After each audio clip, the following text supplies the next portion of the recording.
الحمد لله رب العالمين،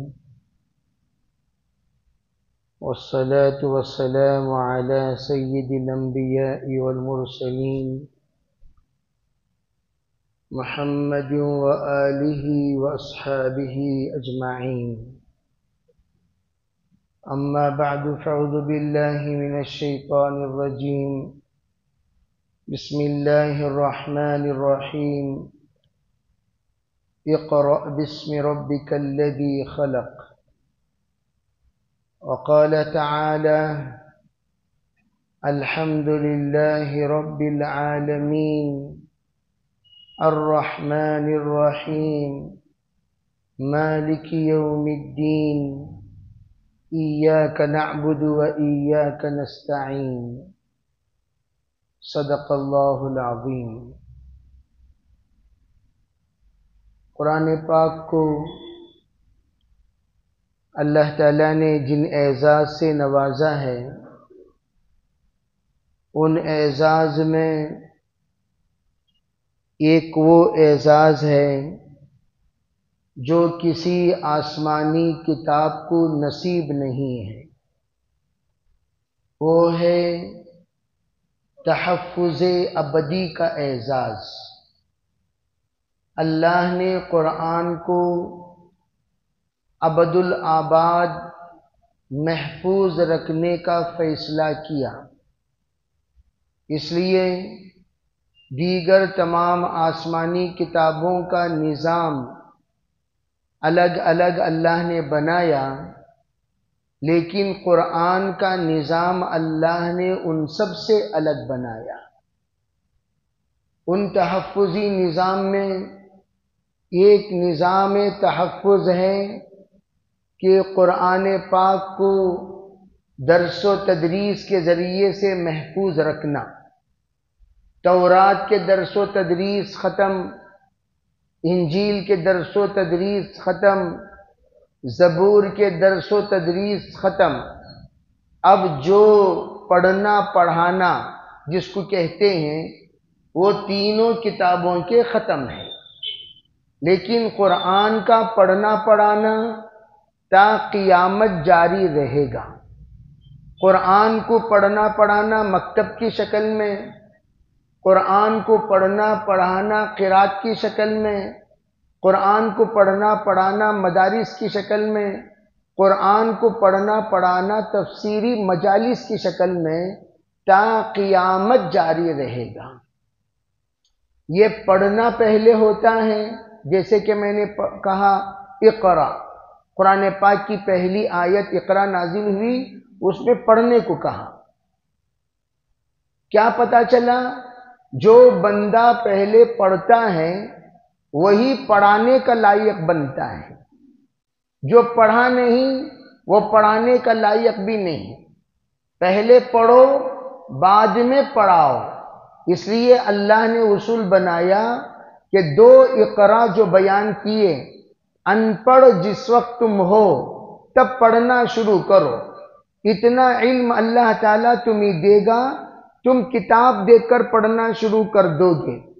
چنانچہ جب کتاب دیکھ کر پڑھنے کی صلاحیت تمہارے اندر آ جائے، اب جس ترتیب پر تم پڑھے لکھے بنے، اسی ترتیب پر تم اب دوسروں کو بھی پڑھا لکھا بناؤ. ان کو بھی تم اسی ترتیب پر پڑھانا شروع کرو. پہلے تم وورل پڑھاؤ، پھر ان کو اس لائق بناؤ کہ وہ کتاب دیکھ کر پڑھنا شروع کر دیں. چنانچہ کتاب ہمارے سامنے قرآن پاک کی شکل میں موجود ہے، تو قرآن پاک دیکھ کر ہم پڑھتے ہیں، قرآن پاک دیکھ کر ہم سیکھتے ہیں، قرآن پاک دیکھ کر ہم سمجھتے ہیں، قرآن پاک دیکھ کر ہم اس کی تشریح کرتے ہیں، توضیح کرتے ہیں. تو علماء فرماتے ہیں جب قرآن پاک دیکھ کر ہم پڑھنا شروع کریں، اس وقت میں پہلا جس وقت ہمارے سامنے آیت آئی، پہلی سورت جو ہمارے سامنے آئی وہ کون سی؟ وہ ہے سورہ فاتحہ. قرآن شروع کرتے ہی جب آپ پڑھانا شروع کریں گے، بسم اللہ الرحمن الرحیم، اللہ کا حکم ہے اقرا بسم ربک الذی خلق، پہلے اللہ کا نام لے کر شروع کرو.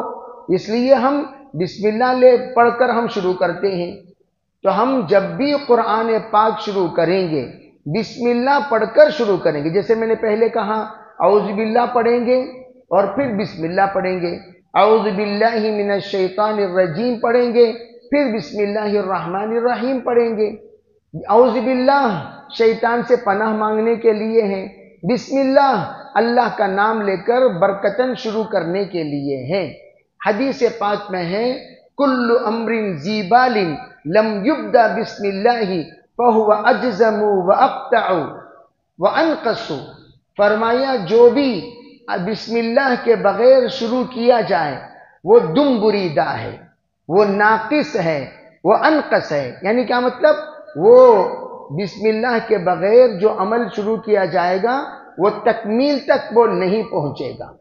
اللہ کی مدد شامل حال نہیں رہے گی، اس میں برکات نہیں رہیں گے، اس میں عافیت نہیں رہے گی، اس میں پائے تکمیل تک پہنچنے میں اللہ کی مدد اور نصرت نہیں رہے گی جو بغیر بسم اللہ کے کرتے ہیں. اس لیے کہا گیا بسم اللہ ہر خیر کے کام کے لیے شروع کرو. خیر کے کام کے لیے بسم اللہ ہے، شر کے لیے نہیں. توجہ سے یہ مسئلہ سمجھنے کا ہے کہ کوئی بھی چیز آپ بسم اللہ کہہ کر کرنا چاہتے ہیں تو وہ خیر کی چیز ہونی چاہیے. خیر میں بسم اللہ پڑھو. جیسے آپ پانی پی رہے ہیں بسم اللہ، کھانا کھا رہے ہیں بسم اللہ، کتاب پڑھ رہے ہیں بسم اللہ، آپ کوئی بھی دروازہ کھول رہے ہیں بسم اللہ، دروازہ بند کر رہے ہیں بسم اللہ، تو آپ بسم اللہ پڑھ کر ہر خیر کا کام شروع کرو.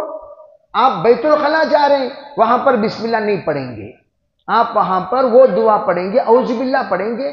جیسے کہ حدیث پاک میں حضور نے دعا سکھائی، دعا یہ پڑھو اللہم انی اعوذ بک من الخبث والخبائث.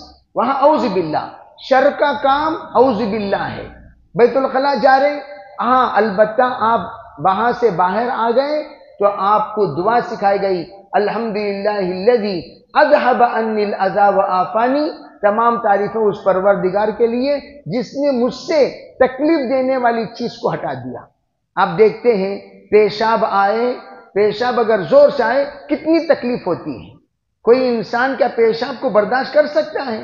بڑے سے بڑے پہلوان کو کہہ دیجئے ارے بھائی تمہارے اندر ہمت ہو پیشاب کو روک کر بتاؤ، تمہارے اندر ہمت ہو بیت الخلا کو روک کر بتاؤ. کتنا انسان بے چین ہو جاتا ہے پیشاب اور بیت الخلا کے تقاضے کے موقع پر. اس کی وہ بے چینی بے قراری بتاتی ہیں بھئی یہ برداشت نہیں کر سکتا، یہ اس کو سنبھال نہیں سکتا، یہ کبھی بھی یہ بے قابو ہو سکتا ہے. تو اس کے لیے کہا کہ بھئی اللہ کا شکر ادا کرو. اللہ نے تکلیف دینے والی چیز جو تمہیں پریشان کرنے والی تھی اللہ نے اسے جدا فرما کر اسے نکال کر آپ کو سکون اور راحت بخش دی. تو آپ خیر کے کام میں بسم اللہ پڑھیں. شر ہے یعنی کوئی ایسا کام ہے جس میں کوئی یعنی اسے کیا کہتے ہیں اس میں برکت والی بات نہیں ہے تو اس میں آ کر اعوذ باللہ جو مسنون دعائیں جس طرح بتائی گئی ہیں اس طرح پڑھیے. علماء کہتے ہیں اگر کوئی نعوذ باللہ شراب پیے، شراب پیتے وقت بسم اللہ پڑھ لیا، بڑا صوفی بن رہا ہے، شراب پی رہا ہے بسم اللہ پڑھ لیا، تو بسم اللہ پڑھ کر چوری کر رہا ہے، چوری کے دروازہ کھول رہا ہے، بسم اللہ بول کر تالا کھول رہا ہے. ہر کام شروع کرتے وقت بسم اللہ پڑھو، چوری کرتے وقت بسم اللہ پڑھ رہا ہے. کہتے ہیں اس نے اللہ کے نام سے غلط کام شروع کیا. غلط کام، یہ گناہگار ہے، یہ کفر ہے. بسم اللہ پڑھ کر غلط کام شروع کرنا یہ ناجائز ہے، کفر ہے. کوئی بھی غلط کام بسم اللہ کے ذریعے سے شروع نہیں کیا جائے گا. نعوذ باللہ من ذالک ایک جگہ پر بسم اللہ کے توہین کرتے ہوئے کوئی غلط دکان کا نام، غلط جگہ کا نام بسم اللہ رکھ دیا. کتنی بڑی توہین ہے بے اللہ کا نام یہاں پر استعمال کرنا. بسم اللہ کہہ رہے ہیں اور آپ نے فائنانس کی دکان رکھی ہے، بسم اللہ فائنانس، بسم اللہ آپ نے نام رکھا اور ایسے غلط آفس کا آپ نے دھندا شروع کیا ہے جو دھندا شرعاً ناجائز ہے، وہاں پر آپ نے بسم اللہ کا استعمال کیا. تو اس طرح بسم اللہ ناجائز جگہوں پر استعمال کرنا بالکل درست نہیں ہے. اس کا خاص طور پر خیال رکھنا چاہیے۔ آگے کا ایک مسئلہ یاد رکھیں، بسم اللہ یہ تمام عام برکت کی دعا ہے۔ اللہ کا نام لے کر میں شروع کر رہا ہوں۔ بسم اللہ لکھنا کوئی ضروری نہیں ہے، بسم اللہ اگر پڑھے تو کافی ہے۔ بہت ساری ایسی کتابیں ہیں جہاں پر بسم اللہ اوپر لکھا ہوا نظر نہیں آئے گا۔ بعد میں کاتبوں نے بسم اللہ لکھ دیا، لیکن بسم اللہ لکھا ہوا آپ کو نظر نہیں آئے گا۔ وہاں پر آپ پریشان نہیں ہونا، ارے بھی اتنی بہترین کتاب لکھی ہے لیکن بسم اللہ نہیں لکھا گیا۔ علماء کہتے ہیں بسم اللہ لکھنا ضروری نہیں ہے، اگر بسم اللہ کہہ کر کسی بندے نے شروع کر دیا کافی ہے۔ بسم اللہ زبان سے پڑھ لیے، لکھنا شروع کر دیے، تو لکھنا شروع کر دیے بسم اللہ لکھے بغیر، تو بسم اللہ پڑھ کر آپ نے لکھنا شروع کر دیا، تب بھی بسم اللہ کی برکتیں آپ کو مل گئیں، آپ اس میں گنہگار نہیں ہیں، سنت کے خلاف کرنے والے نہیں ہیں۔ اسی طرح عورتیں پکوان پکاتی ہیں، اس میں بھی بسم اللہ آپ کہا کریں، لیکن اتنی بات یاد رکھیں، اللہ کے رسول علیہ السلام نے فرمایا اللہ کو سیدھے طرف سے شروع کیے جانے والا کام ہمیشہ پسند ہے۔ میں عام طور پر ایک مثال، حضور نے خود فرمایا حتی التنعل والترجل، حتی التنعل والترجل، یعنی کیا مطلب؟ چپل پہن رہے ہیں تب بھی سیدھا پیر پہلے پہنو پھر بعد میں بایاں، چپل چھوڑ رہے ہیں پہلے بایاں چھوڑو بعد میں سیدھا، یہ ترتیب ہے۔ کپڑا پہن رہے ہیں پہلے سیدھا ہاتھ بعد میں بائیں، کپڑا نکال رہے ہیں پہلے بایاں بعد میں سیدھا۔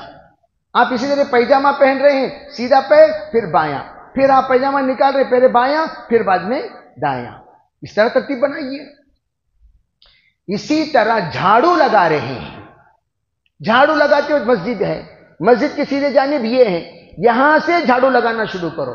اللہ کو سیدھے طرف سے ہر کام پسند ہے۔ غسل کر رہے ہیں پہلے سیدھے طرف لوٹا ڈالیے پانی پھر بائیں طرف ڈالیے، تو ہر کام سیدھے طرف سے خیر کا کام شروع کرنا اللہ کو پسند ہے۔ چنانچہ مسجد کو آ رہے ہیں تو پہلے سیدھا پیر، مسجد سے نکل رہے ہیں بایاں پیر، بیت الخلاء جا رہے ہیں بایاں پیر، بیت الخلاء سے نکل رہے ہیں دایاں پیر، تو وہاں الٹا ہے۔ تو خیر کے کاموں میں سیدھا۔ تقی عثمانی صاحب ایک واقعہ نقل کرتے ہیں، میں گیا فرعون کے پاس، میں فرعون کا جہاں پر اس کی لاش رکھی ہوئی ہے وہاں، اب میرے ساتھیوں نے پوچھا فرعون کو دیکھنے کے لیے جا رہے ہیں، اب یہاں کیا پڑھیں؟ بسم اللہ پڑھیں؟ کہا نہیں، اللہم انی اعوذ بک من الخبث والخبائث پڑھو، پڑھ کر بایاں پیر رکھ کر جاؤ، جس طرح بیت الخلاء کو جاتے ہیں وہ پیر رکھ کر جایا کرو۔ چنانچہ ہمارے تمام ساتھیوں نے اللہم انی اعوذ بک من الخبث والخبائث پڑھ کر اندر پیر رکھا، پھر دیکھنے کے بعد باہر آئے، اللہم اذھب عنی الاذی وعافانی پڑھ کر باہر آ گئے، بیت الخلاء کی دعا پڑھ لی۔ تو اسی طرح بعض نے پوچھا چائے پیتے وقت ہم کیا دعا پڑھیں؟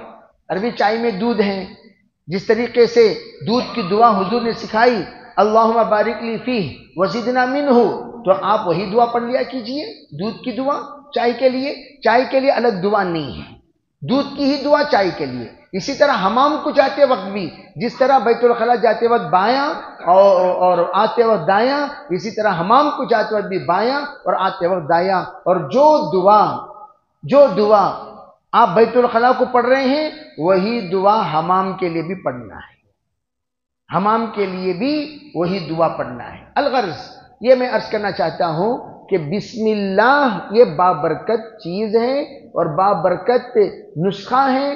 بسم اللہ کا ورد یہ بھی اللہ کی مدد، اس میں اعظم میں سے لوگوں نے بتایا۔ بعض علماء لکھتے ہیں اللہ کا وہ نام جس کے ذریعے سے اللہ کی مددیں متوجہ ہوتی ہیں، ان ناموں میں ایک نام بسم اللہ ہے۔ الغرض بسم اللہ پڑھ کر ہم گھر میں پکوان بھی اور کپڑا دھونا بھی بسم اللہ پڑھ کر۔ بسم اللہ پڑھنے کا اور ایک فائدہ کیا ہے؟ شیطان کہتا ہے جس وقت آپ بسم اللہ پڑھتے ہیں، دسترخوان پر بیٹھتے ہی کوئی بھی بندہ بسم اللہ پڑھا، شیطان کی ایک جماعت ہے عامرین، وہ آ کر گھر کے دسترخوانوں میں بیٹھ کر کھانا کھاتے ہیں، گھر کے اندر اپنا ٹھکانہ بناتے ہیں، گھر کے اندر اپنا بسارہ کرتے ہیں۔ جس وقت آپ نے دسترخوان پر بسم اللہ پڑھا، پورے شیطان کی اولاد، شیطان اپنی اولاد کے ساتھ، جنات اپنی اولاد کے ساتھ دسترخوان خالی کر کے نکل جائیں گے، کہیں گے، حدیث پاک میں ہے، لا طعام لکم اليوم، آج دسترخوان میں تمہارے لیے کھانا نہیں ہے۔ یہ بات ذرا غور سے سننا، 99% لوگوں کو یہ بات کا علم نہیں ہے کہ جنات ہمارے گھروں میں بستے ہیں، اور وہ جنات چوری بھی کرتے ہیں۔ گھر کے اندر بہت سارے جھگڑے دیکھے ہوں گے آپ، گھر کے اندر جھگڑا میاں بیوی کا، کیا ہوا؟ شک، نہیں میں یہاں رکھا یہ چیز میری گم ہو گئی، وہاں رکھا وہ چیز میری گم ہو گئی۔ جس وقت، ذرا میں آپ لوگوں کو ایک اہم بات کی طرف توجہ دلانا چاہتا ہوں، جس وقت کسی جوڑے پر نظر لگتی ہے، مسلسل نظر، شادی ہو گئی، بہترین جوڑا اللہ نے بنایا، اور اس جوڑے پر نظر لگنا شروع ہوتی ہے، اور نظر لگتے لگتے لگتے سحر ہو جاتا ہے۔ نظر سحر، مکرر نظر لگنے سے سحر بن جاتا ہے، جادو جس کو کہتے ہیں ہم، سحر۔ جادو کرنا ضروری نہیں، کسی کوئی عام طور پر ہمارے دماغوں میں یہ ہے بھئی جادو ہو گیا، جادو ہو گیا، جادو ہو گیا تو ہم یہ سوچتے کوئی کیا ہوگا، کوئی کرنا ضروری نہیں ہے۔ بار بار آپ پر کسی کی نظر لگتی ہے، نظر لگ لگ کر وہ نظر سحر ہو جاتا ہے، اور نظر حق ہے، حدیث پاک میں ہے، عام طور پر ایک بڑی جماعت نظر کا انکار کرتی ہے، سحر کا بھی انکار کرتی ہے، یہ نادان لوگ ہیں، گویا قرآن کے منکر ہیں، حدیث کے بھی منکر ہیں۔ حدیث میں حضور نے فرمایا النظر حق، نظر کا لگنا برحق ہے۔ مشکاۃ شریف میں 14 سے زیادہ روایتیں نظر کے متعلق حضور نے بیان فرمائی۔ حضور علیہ السلام تشریف فرمائے مجلس میں، ایک صحابی کے بارے میں ایک صحابی نے آ کر اچانک خبر دی، کہا حضور ہم چلتے رہے، اچانک یہ بے ہوش ہو کر گر گئے۔ حضور نے پوچھا، ارے بھائی جلدی جا کر دیکھو سڑک پہ کوئی لوگ بیٹھے ہوئے ہیں؟ وہ گئے، جا کر دیکھا سڑک پر 2 آدمی بیٹھے ہوئے تھے۔ کہا بھائی یہ 2 آدمی یہاں گزرے؟ ہاں گزرے۔ آپ نے ان کو دیکھ کر کیا کہا؟ وہ زمانہ صحابہ کرام کا جھوٹ کی عادت نہیں تھی، انہوں نے کہا ہم نے ایک آدمی کو دیکھ کر کہا ارے بھائی کیا اسمارٹ ہے یہ انسان، کتنا اچھا لگتا ہے، کتنا چھریلا بدن ہے، کتنا پھرتیلا ہے، کتنا فٹنس کتنی اچھی ہے اس کی، ہم نے اس کی تعریف کی۔ حضور علیہ السلام کو آ کر اطلاع دی گئی، حضور انہوں نے تعریف کی اور یہ بے ہوش ہو گیا۔ آپ نے کہا ان سے کہو یہ دونوں وضو کریں۔ دیکھو کتنا بہترین حل بتا رہے ہیں، یہ دونوں وضو کریں۔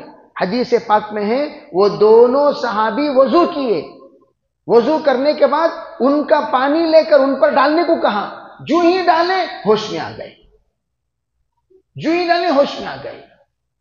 علماء کہتے ہیں نظر کی دعا حضور علیہ السلام نے سکھائی اور کہا صبح و شام پڑھا کرو، اللہم اذہب عنہ یا عنہا حرہا وبردہا ووثبہا، جیسے سورہ قلم کے آخری وَإِن يَكَادُ الَّذِينَ كَفَرُوا پڑھو، اعوذ بِکلمات اللہ التامات پڑھو، بسم اللہ الذی لا یضر پڑھو، یہ سب دعائیں ہیں جو تحفظ کے لیے حضور نے سکھائیں۔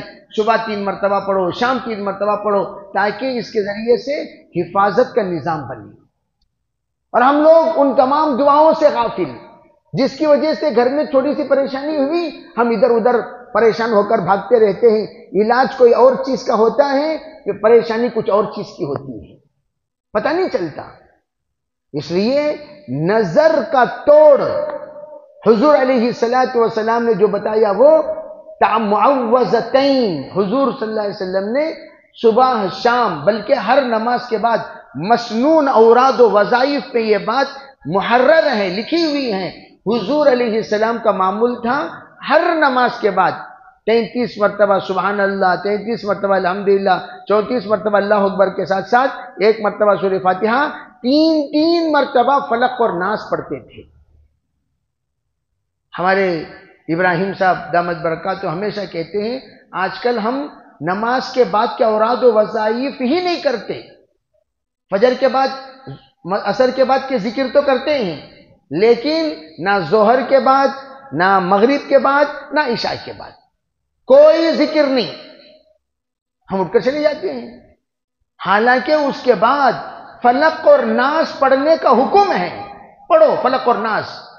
حضرت تھانوی سے کسی نے کہا ان شیطان، حدیث پاک میں ہے ان شیطان یجری فی الانسان کمجرى الدم، شیطان تو انسان کے بدن میں خون کی طرح دوڑتا ہے.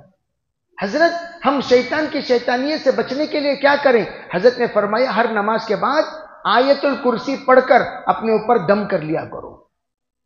میں نے جملہ کہا شیطان چوری بھی کرتا ہے. جھگڑا، یہاں ایک مسئلہ آیا بسن گڑی کا کہ اس گھر میں ہمیشہ چوری، اور گھر میں سب کے سب آپس میں لڑتے رہتے ہیں. بھائی رکھا اس کا پیسہ چوری، بہن رکھی اس کے پیسہ چوری، ابو رکھے اس کا پیسہ چوری، امی رکھے اس کا پیسہ چوری. آپس میں شک، وہ شک کرتے انہیں اٹھائے، یہ شک کرتے انہیں اٹھائے، وہ شک کرتے انہیں اٹھائے، حالانکہ کوئی بھی نہیں اٹھائے. ایک بزرگ کے پاس پہنچے اور انہوں نے کہا حضرت ایسا معاملہ ہے. فرمایا دیکھو بھائی، جب تم پیسہ رکھتے ہو، یہ آپ کو وہ نسخہ بتا رہا ہوں جو نسخہ حضرت نبی اکرم صلی اللہ علیہ وسلم نے حضرت ابو ہریرہ کو بتایا. کہا جب رکھو آیت الکرسی پڑھ کر دم کر دو. آیت الکرسی پڑھ کر دم کر دو، اور ایک پرچی میں آیت الکرسی لکھو اور جہاں پر چوری ہوتی ہے وہاں پر لگا دو. پڑھ کر دم کر کے رکھنا، لگا دینا، پھر دیکھنا چوری بند ہو جائے گی. چنانچہ دیکھے چوری بند ہو گئی. چوری بند. وہ حدیث یاد کرو آپ لوگ، جس حدیث میں حضرت ابو ہریرہ کو ذمہ دار بنایا گیا تھا کہ آپ یہ بیت المال کا مال حفاظت کیجئے. حضرت ابو ہریرہ حفاظت میں لگے ہوئے ہیں. پہلے دن ایک آدمی آیا بوریا لے کر اور وہ غلہ بھر کر بھاگنے لگا. حضرت ابو ہریرہ پکڑ لیے، پکڑ کر کہنے لگے ارے بھائی یہ کیا چوری کر رہا ہے؟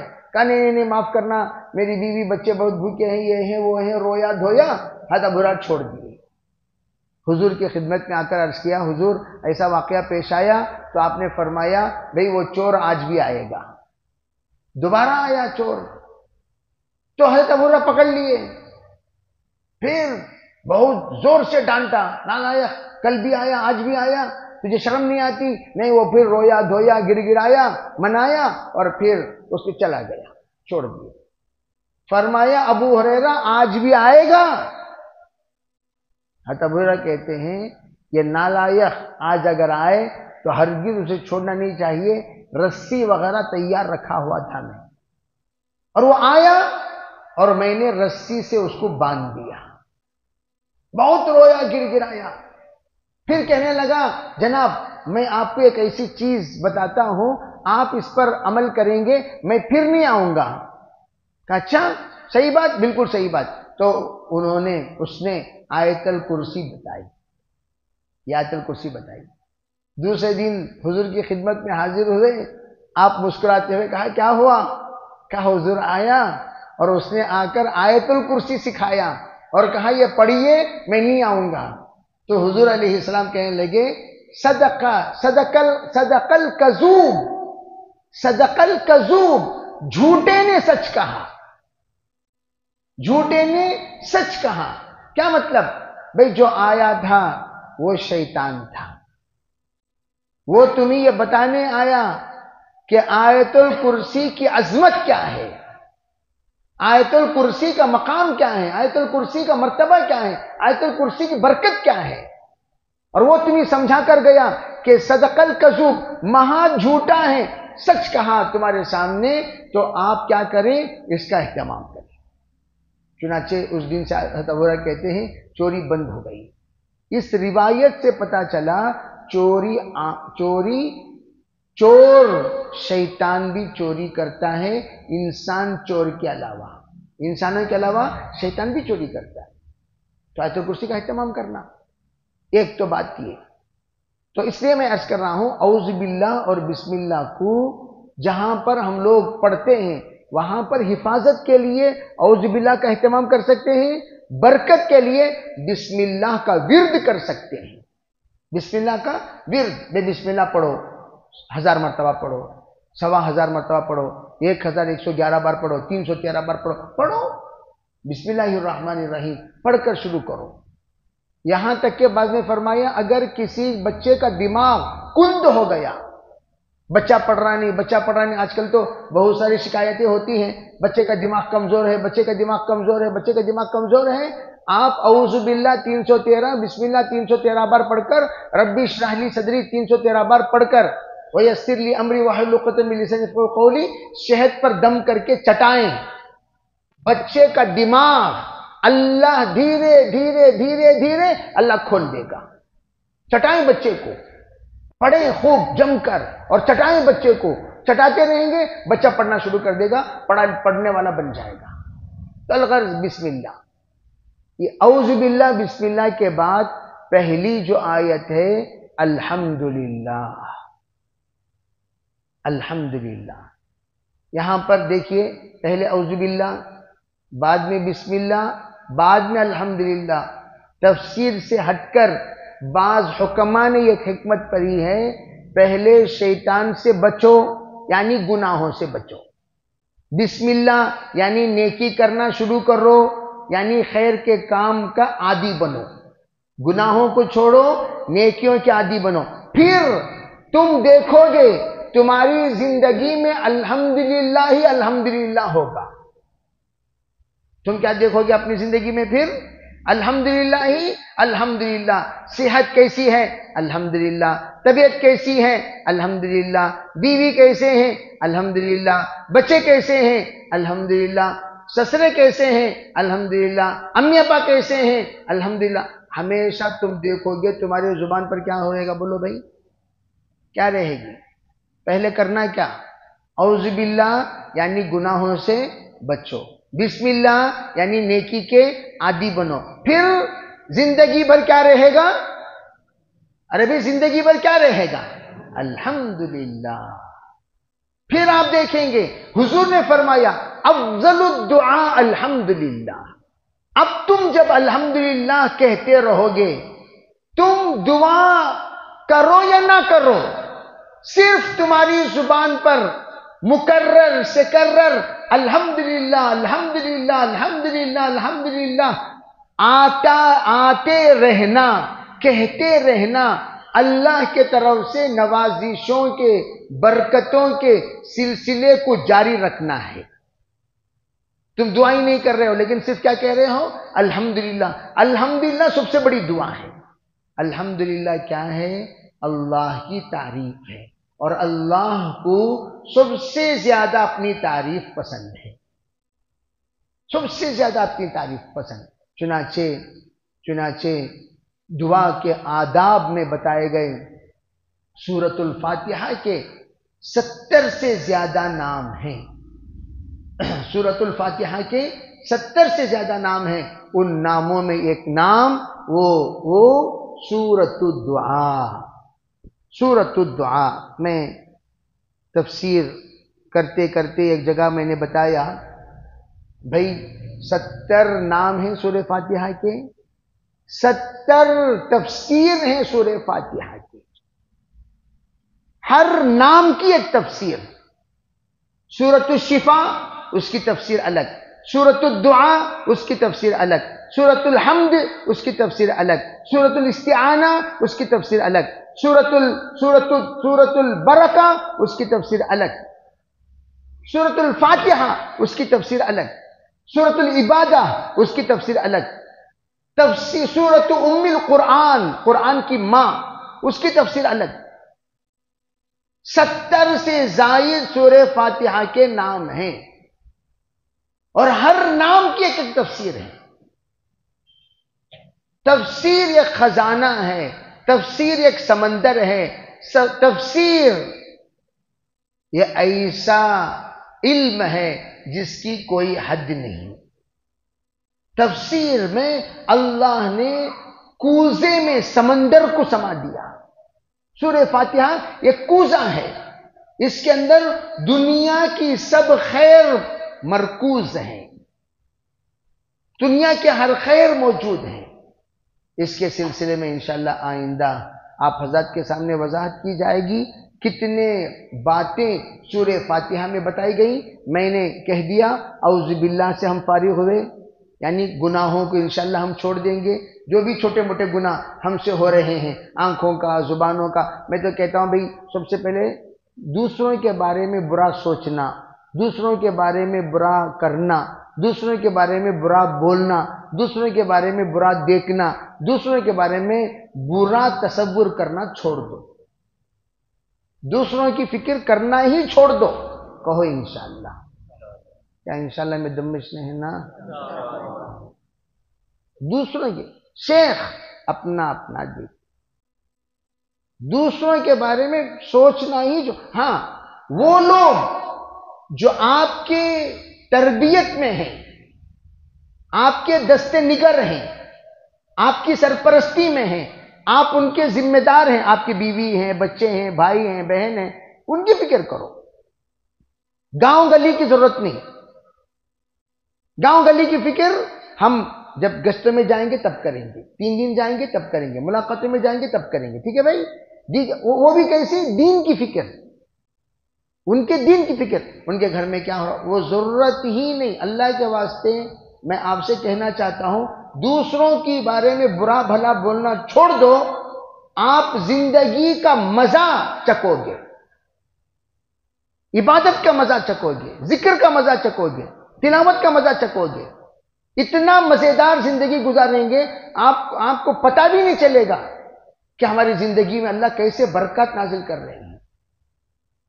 یہ ہماری بری عادت بن گئی کہ ہم دوسروں کے بارے میں بولے بغیر ہمارا کھانا ہضم نہیں ہوتا. وہ کیا غلیظ عادت پڑ گئی، خصوصاً ہمارے مستورات کو اللہ بچائے. ہمارے مستورات، ایک میری زندگی میں بہن کے بارے میں نے سنا، جن کے جنازے میں گیا تھا اور ان کے تعزیت میں گیا، تو انہوں نے کہا ہماری ساسو ماں زندگی میں کسی کی برائی بیان نہیں کری. بہویں بتائیں زندگی میں کسی کی برائی، اور ہم بول سکتے ہیں میں کسی کی برائی بیان نہیں کیا. ضرورت کیا ہے بھائی؟ ضرورت کیا ہے؟ یہ اعوذ باللہ کے بارے میں بول رہا ہوں میں. پھر انشاءاللہ بسم اللہ ہی بسم اللہ ہے.